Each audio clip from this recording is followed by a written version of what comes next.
What's going on, ladies and gentlemen? Welcome back to the video and the channel. Today I wanted to show y'all one of my newest decks that I really like, and if this awesome token wasn't an obvious hint, I want to be showing y'all my Odion Fiendsmith deck. As we do around here, let's get started with the extra deck, where personally I run 2 copies of Divine Serpent Apophis. If you wanted to run more, I could totally understand that. I only run 1 though because I don't really think it's that good of a card. I don't like, let me rephrase that. It's an amazing card, but I don't think that it should be a 3 of, when running 2 of gets you all the resource looping that you have. Because if it gets back to your turn and you get to make a second one of these, you've won the duel. You don't need to continue going. You don't need to continue extending. So running 3 is just kind of win more. Then I run 1 copy of the Divine Scorpion Beast of Circuit. This card's not horrible going second. This deck obviously isn't a go second deck, so if you're forced to go second, you're in a bad position anyways.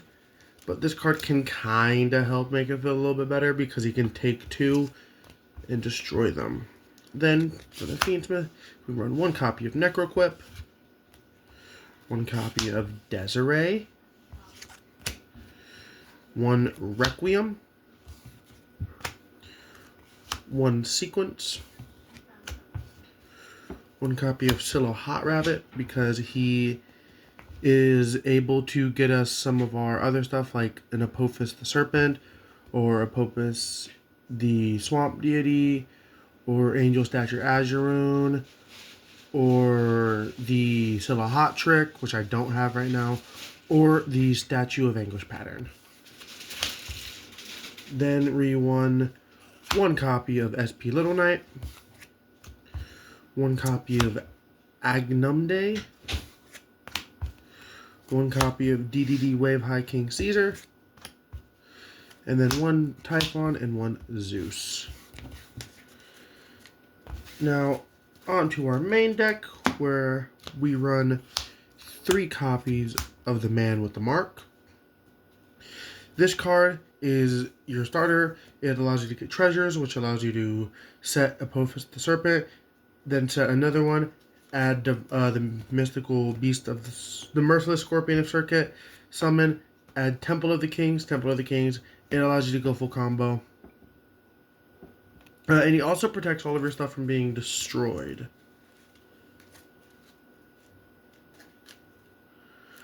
And what makes this really good is because later on this card,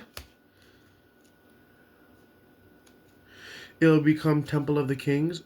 He prevents that card from being destroyed, so they can't simply Ghost Ogre it to get rid of it. And it really helps with making sure that your combos aren't as weak. Up next, 3 copies of Anubis the Last Judge. This card literally allows you to discard him to add the Man with the Mark. And then, in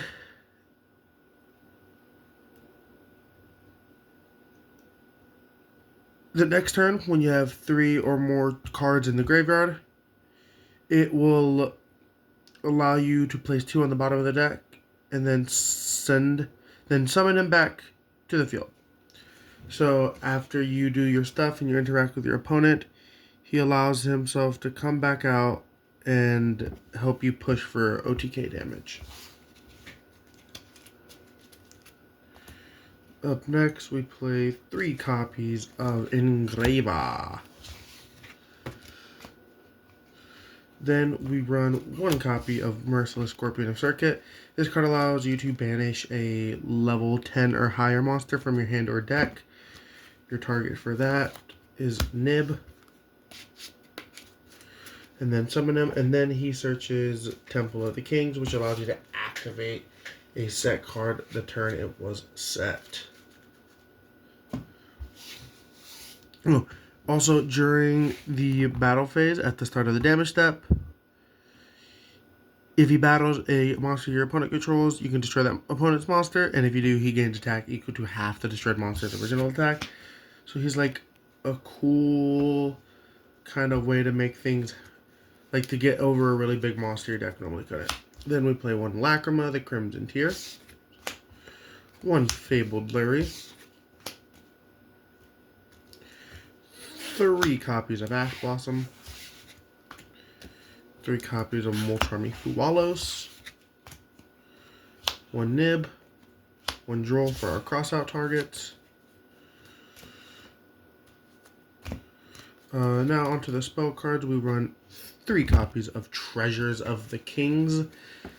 This card allows you to set an Apophis trap, and then it becomes Temple of the King while in the field zone. And then once per turn, if you have 2 or more set cards on the field or a trap in the graveyard, you can add a monster that mentions Temple of the Kings from your deck to your hand.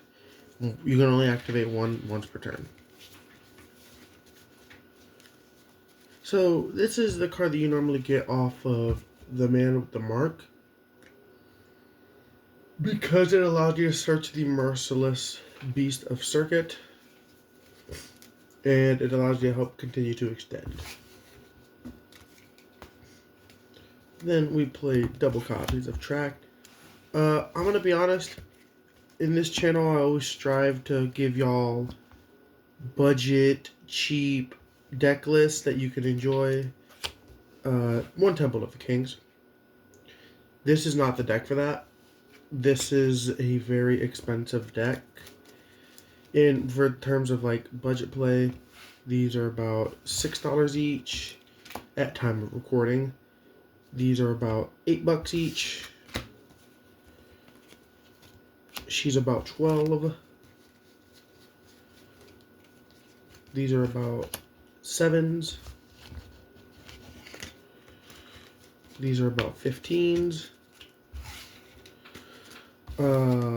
And there are a bunch of other cards in the deck, like Zeus being 10, and they all add up to equal about 200 plus for the entire deck, the way that I built it. And so if you are trying to play on a budget, this will sadly not be the deck for you, even though this deck is really freaking cool and really fun. But onto the deck list, we have a copy of Terraforming, Double Forbidden Droplet, Called by the Grave, and Crossout. And now moving on to my favorite part of the entire deck, the trap cards, where we run 3 copies of Apophis the Serpent, $15 a pop, by the way. Which you do is you can special it as a normal monster, then set an Apophis trap, always this guy, and then it can be activated that turn. So you special it, set the Apophis the Swamp Deity, activate it, tribute these 2 off, so that way you can make him, his effect will reset these 2. Right, and that's all because of this card, Apophis the Serpent.